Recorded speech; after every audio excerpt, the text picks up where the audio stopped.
Ba dong na po ni ya ya ti wada yo ta ka sor kha le ba kha ro ba te we ko bi ta gi na we te ko ba ta gi ne we bla khu ro ba ya ta gi chi a kho ni do le ta gi we na pha ko ro ni ya do te klot ti gi le ba ya klot chi le te ba ta lo ma no le yu chan na per lo le te ba ta lo le te klot ti gi a mi le pu ba ro tu cha ma pu ra ke ni a we ra ngwe la ti chu mo la we ra tu bla ko ni we ra ba te cha do ya ma bla ko ni te we ra chien ni we klo mi ni chien ni ne tu bla ko na ka kwa we ra ta la kha ko yi ma mo la ka ti se pa klo che wi ba la ka te wi do tu yi mo te mi pa ke ni te mi pa klo ba nyo yo mi ge pe yo mi ge ko lo wa mi ge ta te ge klo do tu ji lo ko ni do tu bla ko ni ne a we ra ba ba si nya yi mo ta le pa ni ko mo ta le pa ma wa te wa ni bla wa te wa ge bla ko ni da we ra ba te ya le ba pe ti na pa la ge jo ya ba ya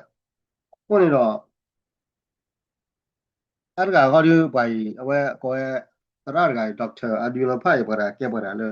a mi pe ti na pa la ni a ti te ra le ta yu ta to we to de ki do ko ba we te we de do ta mi ta pe de ar ki te we de do ta mi ta to lo mo ba yi na we to ko ko mi nge mi le a ko ra le o di de ga de ko la le la li ta ga ni ba ni a te ya de blo ko ni ba no ni ke ra le pro federal ba ma mo a ke ba la wa ni a cho chwe ra ko bi o we ta hu hu le federal ni kwa pla mo wa ni de la ne le mi le ta ra wa pe ti na pa lo lo di ga ta ti a so lo mo do ye ko te klo ti de se phe se mo no a ko ni do phe ba ra ti kwa o ba ti kwa ra we ke te klo ti we te we yo klo ti mo no แล้วอาเซียนตอบรับเขาหรือยังไง wa ta ge ba ka lo le mi a le he ti la ta da yo a we da ko kho do ba ka le we da ASEAN ni ba ka mi a ko bi ta ge ni we a we ma we di la ma ko ma ko we su ti re ke di la we ti kwa we da doctor develop เนาะ เออมินนองหลายก็ประสบความสำเร็จนะครับအခုနေဝတရမြော်လေတပိတလမလာမဝနေကဲရလို့တော့ผู้ทำรัฐประหารเนี่ยဒါဝကဲပရလိခိတဆိုတာကမောกับจัดการเลือกตั้งได้ တော့ဝကဲပရလိခိဝတဆိုတာမစီရနေကမောနေဒီနေ့ဝတဆိုတာမကမောဒီစက်မောဝကဲဆိုလေဟိတဆိုတာကမောတော့ကဲနေဝမဝတခုထတော့တခုထနေကဲတော့แล้วก็ได้เป็นประธานาธิบดี တော့လက်ခဲနေကဲတော့ဝဒကောပြီးကောခု ถือว่าเลือกตั้งจบสิ้นแล้วใช่ไหม จบสิ้นแล้วครับเปิดတော့တော်တော့မင်းတော့တခုထဝီလာတော့ဝနေတရရအောင်ဒေါက်တာရအောင်တယ်တခုထဒူဝီလီ สภาแล้วโหวตเลือกประธานาธิบดีเรียบร้อ ไม่ ย ต้องเลือก တော့လဝဒဘလဒိုစစ်ကောနေတခုထဝဒကောခုဝီလေကြောဘလလီရေတယ် ซ่อมเสริมอะไรอีกเลือกมีใช่ไหม มีครับก็ยังมี တော့တယ်ရလဲတာလို့တော့လို့တူကမှာတခုထတဲ့နေပါနေဟိုကြလဲကဘာကီမှာတခုထနေတယ်အိုးမော อีกหลายเขตที่มันจัดเลือกตั้งไม่ได้เพราะการสู้တော့တယ်ရတော့တာလို့ဘလို့တော်လဲမှာဝတခုထတဲ့နေပါခေါ်လို့ကွာดึกလို့တာကိုကွာအီလာတာမှာဒီမှာဝလာတာကို รบ เพียงแต่ว่าแค่นี้ก็เพียงพอแล้ว เพียงพอในการเปิด လာကီရတဲ့နေတော့ခေါ်လို့တခုထနေတဲ့လေကွာမှာဝတခုထဟောကဝန်အာနေဒီလောဝမှာဒီနေပါကိုတော့ဘာလီမှာခမနခုထနေခမအမလာကရနွီချီကကနေမှာဝတခုထနေကိုတော့ဘာလာမှာ สภาโหวตเลือกประธานาธิบดี มินนองหลายเป็นประธานาธิบดีคนใหม่เรียบร้อยนะครับผ่านการเลือก le ta khu tha wi la ki da wa le blood se ko da khu tha da wa da ko ko da wi li da mi le da ba ta khu tha le ko ko ne wi le li ma no ตั้งผ่านการเลือกตั้ง แต่ว่ามันก็เป็นการเลือกตั้งที่หลายฝ่ายก็มองว่าไม่บริสุทธิ์ยุติธรรมแล้วก็ไม่ได้ da se ko le wa le de cha ba mi wa le ta kla mi ne te le ta khu tha ko ba ta khu tha ri ke wa ta khu tha le a ga sho ba mo no ko ma de mi ta khu tha le cha ta ti so ba ทั่วประเทศ แต่ว่ามันพอที่จะเปิดสภา แล้ แล้ว ว ke ra ne ta khu tha ri de mi le ta khu tha le ko do bi ba to ri to o ba mo ko ma na ge ta khu tu ba khu tha ba to ri le ko ma o ba to ri le no o da wa da blood do ni ma รัฐธรรมนูญพม่าก็ไม่ได้บอกว่าจะต้องได้เสียงได้ที่นั่งเท่าไหร่นะครับขอให้จัดเลือกตั้งได้เปิดสภาได้ก็ใช้ได้แล้วนะครับ အခုနေလာတော့လေမမေလေကော့ပြောအဒူနေတာတပ်လက်တစခုတိအဒူနေခမနေငကဘာမနီဝလောချီနော်ထဲလေအော်တဒီနေတကလာဒီတော့ဘာအော်တလေပါတခုထမေဝီတော့ဘာအော်ရဝဒါဘလဒိုအော်ရဘလဒိုပူဘာလို့ဝါတကလည်းမတီဝဒါလည်းပါကလည်းမကလည်းကဲကောကူကောနာတာရှန်နီကတော့တမခုထလာတော့ဝဒါကဲတော့ကောကူလမ เพราะฉะนั้นพม่าทหารพม่าเปลี่ยนผ่านการเมืองได้นะครับคนทำ ခမနေဘာကလည်းကောပြောတာတီလူကောတဲ့ นี่คอมมอนเนี่ยเอาไว้คอมมอนปลดเลเวลนี่หมดเนาะก็เปลี่ยนรัฐประหารได้มาเป็นประธานาธิบดีผ่านการเลือกคอมมอนเนี่ยเลิกเมื่อแล้วนี่เลิกไว้สึกว่าเกี่ยวกับสึกเชิงต่อที่ได้สุดแล้วหมดกันแต่ว่าเกี่ยวกับว่าเปิดละชิ้นเนาะเคเราเกี่ยวกับก็โคตั้งนะครับฝ่ายต่อต้านอาจจะยังไม่พอใจเอาไว้แล้วทอดดาวที่พาที่บ้านที่อาสามีเหรอวะครับแต่ว่าฝ่ายต่อต้านก็มีอำนาจต่อรองน้อยแล้วแค่เนี่ยไม่กว่าแล้วไว้แล้วทอดดาวที่พาที่ตาสุดแล้วหมดเลยหลอดชี้แล้วก็เตะก็ได้ดอกนะครับเพราะว่าทหารพม่าก็เริ่มควบคุมพื้นที่ได้มากขึ้นอะไรแล้วการเมืองเนี่ยก็ไปอยู่สึกที่พาเนี่ยตาล้อเนี่ยมันยิ่งได้ว่าดูอยู่ล้อเนี่ยตาล้อที่พาเนี่ยพอเกิดการวันนี้หมดนองเนี่ยนะครับทีนี้ที่น่าจับตาคือเรื่องนี้ครับพี่สำราญก็คือรัฐบาลใหม่ของมินออนไลน์จะจัดประชุมสันติภาพยังไงคอมเนี่ยแต่ตาเลยบอกว่าขอกวาดคานเนี่ยแต่ว่าก็ไปอยู่ไปดูเลยบ้านตาตอคุรมันแล้วมีอะไรเนี่ยก็ดูเราตาพูดข่าวว่าข่าวแล้วก็ว่าตาคุตาพอเนี่ยก็ดูเราว่าดีเลยวันนี้มีตาข่าวเลยบอกว่าขอกวาดเดี๋ยวนะเมื่อจัดประชุมสันติภาพเขาจะเชิญกลุ่มไหนเข้ามาร่วมประชุมเขามาเราว่ามีก่อว่าตามือตาคือตาพูดเนี่ยว่าก็ตุลอว่าก็กวยมือว่าเพลาจะดูแลเพราะว่ามันมีกองกำลังติดอาวุธหลายกลุ่มก็ครอบครัวมีว่าพ่อทัศน์เวนว่าดอดูแล้วจะเชิญรัฐบาล NUG ไหมของว่าก็กวยมือได้ NUG เจ้าด้วยฝ่ายต่อต้านนะครับอันนี้น่าจะ NUG นี่นะแกว่าดูแลทอดาเหรอจับตามากเลยแต่ว่าเรามีตาข่าวเลยบ้าขอกว้างหมดถ้ามินออนไลน์ยื่นไพ่สันติภาพแล้วมันมีความก้าวหน้าบางอย่าง มันก็จะเกิดภาพลักษณ์ที่ดีในกลุ่มเขาไม่ได้รอมีอะไรด้วยเนี่ยว่ามีกวยมือว่าแล้วแค่เจ็ดกว่าตากูตาพอเราว่ามีเฮวดาตะกี้ได้เขามาคิดดูซะด้วยเนาะตะกี้เท่าไหร่ตาเขามาเนี่ยก็พลาลารีข้ามเนาะเทศอาอันเซีนี้ยนเมื่อไหร่อาจารย์แล้วเอาไว้ได้แล้วอาเซียนมันยังไงกับพลาราตารีข้ามดอกว่าที่ก็ได้กับมาว่าเต้าพวกนี่ชี้เลยนะเรื่องสันติภาพใช่ไหมจัดประชุมเนี่ยจัดประชุมสันติภาพตอนนี้ยังไม่ออกมาอย่างเป็นเราเจอได้เลยตาเอาไว้ได้บ้ากาเลยตาก็ก่อเต้าพวกอะไรแค่ๆดูเตะเราเดี๋ยวมาในตากีดขายวันนี้เราเตะเลยตากีดขายแต่ว่า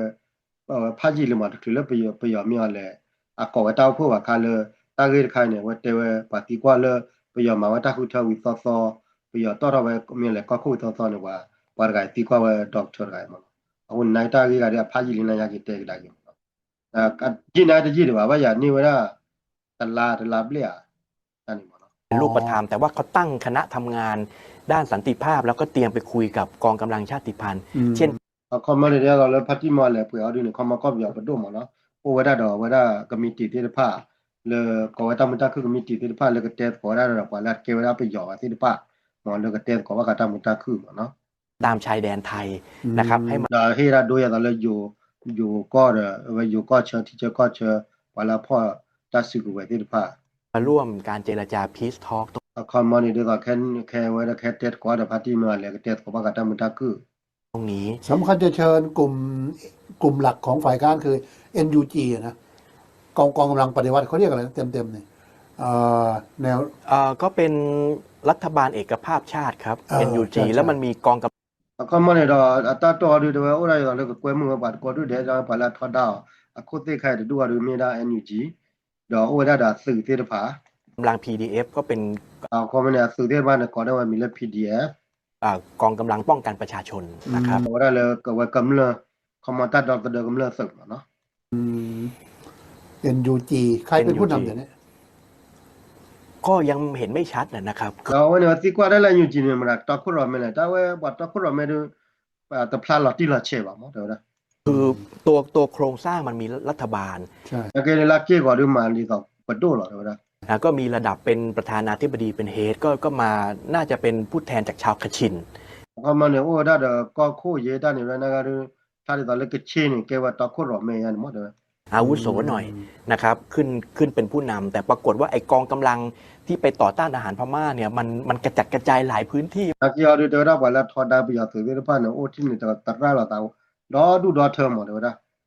มาก NUG ก็คุมไม่หมดใช่ก็มาเนี่ยตัวเลย NUG ตัดเขาเรามาพอหลายอยู่ว่านี่ NUG นั่นเนี่ยเปิดเชลเวตนี้ใช่ปะอันนี้ก็เป็นตัวปัญหาเหมือนกันแต่คนไทยเนี่ยวันนี้เกดาก็ได้แค่ขายอยู่หรอเดี๋ยวนะใครสนใจคำว่ารัฐกอทูเลโอ้โหแล้วคนเนี่ยเดี๋ยวที่กว่าก็ว่าแค่เนี่ยเราชอบเลยอยู่ที่ป่ะเนี่ยที่พวกเขาพูดถึงนั่นเนี่ยถ้าทุนเนี่ยสู้ทุนเนี่ยสายเราค่ะบ้าเขาเลยก็สู้เลยมั้งเนาะ เดี๋ยวนะบ้าขาแล้วก็สุเลยเนาะ โอ้อันนี้ มันยังไงอาจารย์ไปถึงไหนแล้วก็ ก็เนี่ยเดี๋ยวนะบ้าขาแล้วก็สุเลยตากิตาโกเนี่ยดีกว่าได้อาจารย์นั่นแหละอาจารย์เนี่ยตราเดี๋ยวตราบ้าขาแล้วก็สุเลยตากิตากลัวเลติเวลเลติพายีเลียไอ้เราดีกว่าอาจารย์เนี่ยเนาะ ทุเลก็ทุเลเลย คือต้นปีนะครับ2026เนี่ยเนอร์ดาเมีย แล้วก็มันเนี่ยเดี๋ยวนะแล้วนี่ข้อที่แล้วคิดตัวคิดคือนี่ข้อที่เนี่ยดามยาหมอเดี๋ยวนะ ลูกชายของนายพลโบเมีย อ๋อ เดี๋ยวได้เนี่ยว่าบูมยาพวกความเนาะ อ๋อเนอร์ดามเนี่ย นะครับเนอร์ดาเมียเนี่ยประกาศเอกราชจัดตั้งสาธารณรัฐ แล้ว ก ก็ อ เนี่ย ทูเล ว่า ขึ้นมา แต่ว่าบูบาร์เราว่าที่จะเบรกก็จะเบรกแล้วก็สู้เราว่าก็สู้เลยก็สู้เราว่าที่จะเบรกก็จะเบรกก็ได้แล้วก็สู้เลยมั้งเดี๋ยวนะ เพราะว่าเนอร์ดาเมียเนี่ยนะครับเป็นผู้นำ KTLA นะ แล้วเนินดามยาเนี่ยแกว่าปวดตัวก็รอไม่ว่าเคทีเลย ครับก็คือเป็นกอทูเลอาร์มี่ ก็ก็ได้แล้วก็สู้เลยอามีก็สู้เลยซื้อ เป็นกองกำลังที่แยกออกมาจาก KNU แกว่าซื้อเดี๋ยวพูดเลยหาเราได้แล้วเขามาค่อยผ่าได้เลยเคอันอยู่ นะครับก็เป็นกลุ่มที่ครอบครองพื้นที่ได้ไม่มากนะครับ แต่ แล้วแกว่าปวดดูเลยเขาก็ว่าดูเปิดว่าจะเล่มาหมดอาบังเนาะ ว่ามันก็กระจายเป็นหย่อม แล้วโอ้ได้ตะกวยวัดกวยพวกหมอเดี๋ยวนะ ๆนะครับก็ไล่เลียงมาอย่างเช่นบางส่วนของจังหวัดตากาญจน จะตอนเลือดตากเนี่ยโอ้เจ๋เดี๋ยวนะ บุรีลง แล้ว มา กาญจนบุรีเนี่ยโอ้เจ๋เดี๋ยว ภาคใต้ไทยบางส่วนตรงเทือกเขาตะ เดี๋ยวเขามาเลือกภาคใต้เขามาเลือกมือทอดเขาป่านนี่เลือกเลือกบีตะเวนอะไรเนี่ยสึกว่าเจ๋เจ๋พวกหมอเดี๋ยวยังหมอเนาะ นาวสีนะครับมันก็จะมีเขตของ KTLA ของเนอร์ดาเมียเนี่ยนะครับตั้งสลับกับเขตของ KNU เขามาเนี่ยแต่ว่าเขามาเนี่ยเลือกเคทีเลยสึกว่าตลอดเนี่ยโอ้เวลาเด็กเคอันอยู่จริงเขามาเนี่ยพวกกระจายตามหมอเดี๋ยวนะ แต่สิ่งที่มัน KNU คือกะเหรี่ยงอิสระ KNU ก็คือเป็นกลุ่มสหภาพ สหภาพ นะครับสหภาพแห่ง เขามาเนี่ยถ้าเคอันอยู่เขาด้วยแกมันถ่ายด้วยแหละเคอันอยู่เนี่ยแกว่าเขามาเนี่ยก็ยังดอกลึกเสื้อพวกกระเริ่มหมอก็ว่าอย่างนี้หมอเนาะ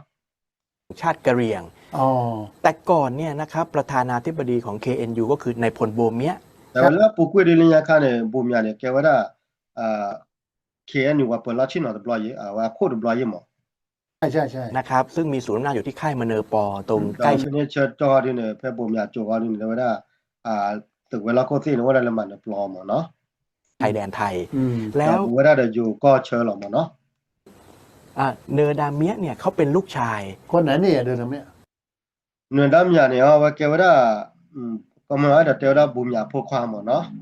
เนี่ยครับคนกลางเนี่ยแหละค อ๋ รับ อ แต่ว่าตาดกายตาดกายอยู่ตาข้าตาดกายอยู่แล้วตาข้าตาดกาย เป็น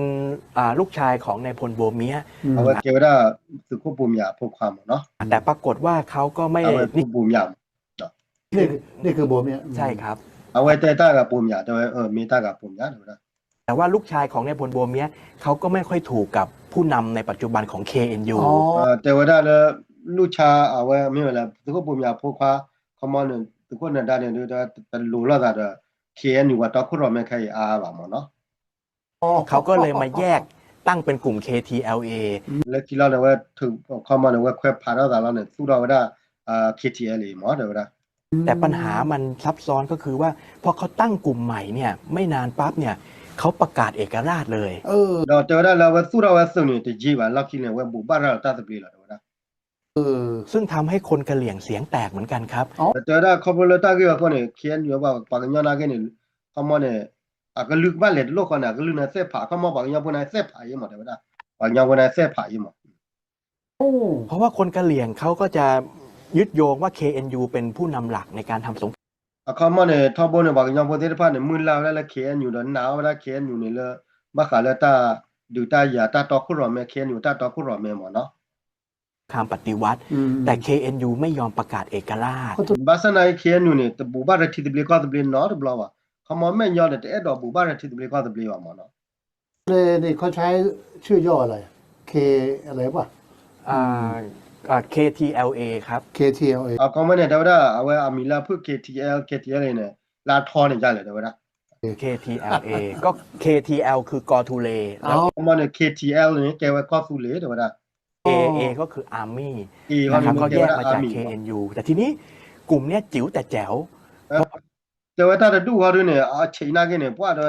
เช็คกับพลทหารดูมาได้ดูนะเดี๋ยวได้แต่ยังเนี่ยมันเนาะอันนั้นชีน่าก็มาได้ผ่านดูมาได้แต่ยังเนี่ย เพราะว่าก ก อ อง ง ทะเลเนี่ยนะ กอทูเลครับคือ ก็ตุเลนได้ด้วยอ่ะด้วย กำลังกอทูเลของเนอร์ดาเมียเนี่ยเป็นกลุ่มเล็กๆ พลังทางทหารเนี่ยมีไม่สูงเมื่อเทียบกับ แต่ได้บักกะเลยคิดเลยบักกะเลยทุกคนวันนั้นได้พวยเนี่ยอาสุเนี่ยโอ้จ้าละอาสุดว่าโมเดลได้ไม่ทั่วตัวละ KNU นี่ KNU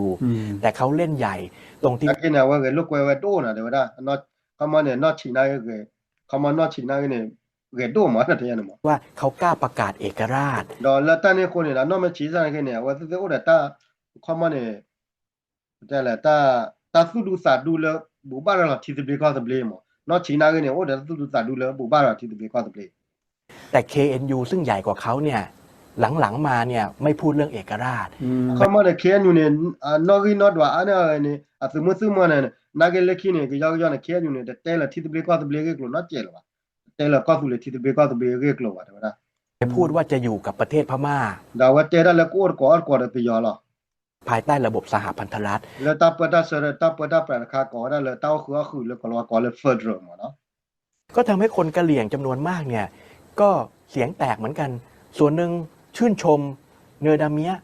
แต่บอกกันยอดเนี่ยเขามาแล้วตาที่ดาวเนี่ยเราไปหรอตอนนั้นน้อยเนี่ยเฮ้ยบ่าวสุกุลเนี่ยได้หมอเนาะ นะครับว่าเนี่ยได้ใจคนกะเหรี่ยง เขามาสุกุลเนี่ยได้มาได้บุเขามาดูได้ปาไม่ใช่เนี่ยโอ้แต่ถ้าสุรุตาดูแล้วบุบ้าที่ตัวเบก็ตัวเบก็เนี่ยเขาไม่ยอมพูดเนาะเนี่ยบ้าสุบ้าสาวมันอะไรเนี่ยมันใจไว้ดำ เพราะว่าคุณกล้าประกาศเอกราช แต่ทำไม KNU ไม่กล้า แต่บางคนเขียนอยู่เนี่ยดูได้ตาสุรุตาดูแล้วบุบ้าที่ตัวเบก็ตัวเบโตโอ้เลยเนาะ ใช่ไหมครับ แต่ขณะเดียวกันก็มีมวลชนส่วนหนึ่งมองว่าเฮ้ยเนอร์ดาเมียเนี่ยเล่นใหญ่เกินไปหรือเปล่า กองไหนบ้านนอที่ว่าได้แต่ละทุกคนเนี่ยได้มาแล้วเนี่ยมาแต่เลิกทุกคนนอเจอกันมันก็มาเนี่ยชุดบลาดเจริญอย่างโอ้ยยี่ปานนอที่ว่าอย่าง เอานะครับแล้วทำไมไม่เคารพ KNU มันมีอย่างตัวเตี้ยเนี่ยมันก็มันก็ทุกคนเนี่ยได้เนี่ยได้ปากแกเขียนอยู่แล้วอย่างนี้ อยู่ๆมาชิงธงเอกราชปาดหน้าอย่างนี้นะครับ เขามาเนี่ยโอ้เดี๋ยวโบบาจะตัวเบลเขามาเนี่ยเลตเลิกแล้วเขียนอยู่แม่ยาใจเนี่ย ครับต้องการอะไรนะครับ แม่โลจะเลยเดี๋ยวได้แม่โลบ้ามตัดดีแหละ เป็นว่ากะเหรี่ยงก็ไม่ตอนนี้ก็ไม่อยู่ในที่ไม่เอกภาพแล้ว ใช่ครับ เขามาเนี่ยแต่ว่าเวลามีเจ้าเนี่ยอะไรบางอย่างก็แค่ดูอัตราคูดาพอร์ตว่าแต่มีหลักตาคูดาพอร์ตว่าเขามาเนี่ยเราพาไปคิดดูเนี่ยแต่ได้เลยว่าจะดูเนี่ยว่าเชื่อแล้วก็แบบตาหัวคือไม่มีเขียนอยู่ว่าดูเนี่ยว่าเชื่อแล้วก็แบบตาหัวคือแต่เลยบางอย่างเลยไม่อยากเลยทุกคนเนี่ยได้ดูว่าดูเนี่ยวันนี้มาได้ที่ดีเบลก็ตัวเบลมาเนาะวันนี้ได้เตะอย่างเนาะ ครับ วันนี้ตัดเตะดูก็เตะไปเนี่ยหรอคนนี้ดอกตัดเตะดูก็เตะไปเนี่ยหรอเอาไว้เราไม่ได้เตะเปลี่ยนเนี่ยตัวเลยบางอย่างกลัวเลยแต่ก็เลยจันนับเปิดเพย์ตาตีตาบ้าเลยอย่างมั้งผมมันว่าแล้วนับเปิดอยู่ที่บ้านที่เด้อที่นั่นก็ตีละดอกเอาไว้ได้ชั่วโมงนี้ตัวเล็กนักแล้วลีกเนี่ยยังเชื่อว่าเรามาตัวเล็กนักแล้วลีกเด้อตัวก็จะชั่วโมงที่กี่มั้งเขามาบอกกันย้อนเนี่ยว่าเตะเอากี่เนี่ยจะไม่เท่าปากลูกเตะว่าก็ลูกกันนะเตะเอากี่กลัวเตะเอากี่กลัวว่าเป็ดที่นอนผ่านโอ้ดอดูดอทอยอย่างว่าบอกย้อนเนี่ยก็ดูเนี่ยชั่วโมงละค่าชุนยาวดูเนี่ยเยอะเราบอกย้อนพวกนั้นเนี่ยก็เตะว่าตากกลัวเลยบอกย้อนตากกลัวก็บ้าเตะแล้วคนละว่ากลัวอยู่มั้งว่าละเตะก็ละว่ากลัวเบลแบบหล่อที่ได้ผ่านมั้งเนาะเขามาเนี่ยเอาไว้ได้คนละว่าเนี่ยกลัวสิ่งยาวตากกลัวไปอยู่มั้งนั่นแหละเอาไว้ไปที่เลยคนละว่านั่นกินเนี่ยกลัวเนี่ยรีดูจิกันละมั้งนั่นแหละโอ้เนี่ยเยอะเราดูเนี่ยจะเตะแล้วคนละว่ากลัวดูเตะเนี่ยบ้านเนี่ยจะเบลียก็คนละว่ามั้งไม่บอกย้อนพอเลยไม่ดูรอยเลยอเมริกาพออเมริกาพูเลยโอ้โหว่าโจดูรอยเนี่ยชิคาร์เนี่ยเนี่ยว่าเป็นมิตรยาหรือคนปกป้องเตะคนละว่ากลัวเนี่ยกลัวเลยประเทศเนี่ยให้ทอดเลยคนละว่านึกน่าสีมั้งคนละว่าเนี่ยก็น่าสีนะประเทศเนี่ยให้อาซาเพลนให้ถอยได้ดีต่อว่าย้อนตากตัวคนละว่าคนละ access มั้งเอาไว้นี่โอ้คนนี้ดอกชั่วโมงละไม่ได้นี่ว่าย้อนคนนี้เตะไว้ได้อยู่ช่วยยาเลยคนละว่ากลัวเนี่ยก็โอ้ยมั้งแต่มีที่เลยข้างมั้งเตะลอยใจดอกคอมมอนนี่ดอกมาขาดตาเป็ดที่น่ะพาไปดูหลังอะไรไปที่เลยก็เหลือกันเนี่ยตาเวทเลยโยดเนี่ยตาเนี่ยเตะเลยคนละว่ากลัวอารคันเนี่ยเตะเลยคนละว่ากลัวก็ชินเนี่ยเตะเลยคนละว่ากลัวเอามาเนี่ยเอาไว้เตะคนละว่ากลัวเลยชั่วโมงละบางอย่างเนี่ยบ้าเพลสเตะคนละว่ากลัวแต่บ้ามีเทเลคำพอละเตะตาเคลมอแล้วตัวเลยตากระรบุนอพูดไปไม่บอกแล้วเลยตากระรบุเตะพาดีเอาไว้ก็เตะเวลาตาหรือละมึงเราจอดตูตากระรบุเตะเวลาจอดตูตากระรบุมึงเราจอดว่าตากระรบุเตะเลยจอดว่าตากระรบุในบางอย่างเลยตาเคลแล้วตัวตากระรบุนอพูดไปเลยเป็ดที่นอพาราก็ยิ่งจับเลย อาจารย์ตะกายอยู่จะตอนเลยตระตะกายมาไว้นี่โตเลยตากระโดนพูดว่าแกว่าตอโครอเมริกาว่ากูว่ากูตีรกาเลยเป็ดที่นอพาราดอแกไว้ลุดีตาที่ไว้ส่งละมาไว้นี่วันนั้นว่าเตลิอยู่กลอว่าแกอยู่ดอเราตาที่ว่าควาเลยอยู่ก็ดอร์บี้ละมาไว้โตเลยว่าบางอย่างคาจุญาลูกบ้าเตสิกอลกลว่ากลอเราชาดาเลยว่าละมีตู้ตาชูว่าละเตกลว่าบ้าที่ผ่านมาเนาะว่าละเตกลว่าบ้าเตกลว่าหล่อจิมนะแกวันนั้นกลว่ากลอเตลิบ้าเด็กก็คุกครองจานเนี่ยบ้าเรานั่งแต่ตลอดที่เดียวแต่บ้านรอที่นะเว้ย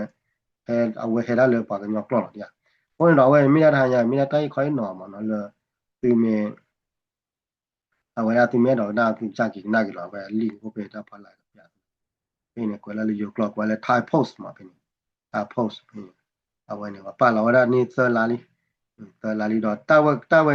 อินเทอร์วิวผ่านยิงเนี่ยนั่นเนี่ยว่าพี่เนี่ยว่าเด็กว่าพี่ว่าเกิดหรอพี่เนี่ยว่าพี่คือมันนี่ละมันเนาะเอาไว้เนี่ยพี่เนี่ยคือมันนี่ละป้าเราได้ว่าชอบมันเนาะทายโพสต์มาโอเคนี่ยาดูว่าเทียบยาตัวได้ก็โดนชี้ยาละโอชัวเคลมมันยาแกว่าปูดูบูดาวโดนน้ำว่าก่อนเนาะ